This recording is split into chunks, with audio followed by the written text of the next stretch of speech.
say what went wrong with the relationship given na tumagal naman ng ganun? Wala namang went wrong. Sa relationship na napamahal sa akin yung mga anak ni Sugar. Parang naging anak ko kasi hindi ko nakasama yung mga anak ko. Doon ako na baling sa mga anak niya. So doon ako nag-enjoy kasama yung mga bata. Binoblower ko yung mga anak niya. You know, naging ano ko talaga. Totoo naman yun. Hindi mo naman dideny yan. Hindi mo naman dinideny yung dapat nun. Totoo eh. Saka hindi ako magsisinungaling. Yes, maging maayos naman. Kaya lang, it's just that siguro, hindi talaga para kami sa isa't isa eh. So pero yung talagang nagpasaya sa akin nun, yes, si Sugar din naman, di ba? Saka yung mga anak niya. Yun talaga yung naging, kasi nga, hindi ko nakasama yung mga anak ko, parang naging happy ako na nakasama ko yung mga anak niya.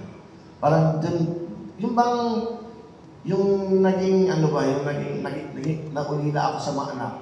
Parang gano'n, parang doon ko alam naman ng mga anak ko yan, saka hindi naman mga silosi anak ko eh. Kasi nakita nila, naging masaya ako.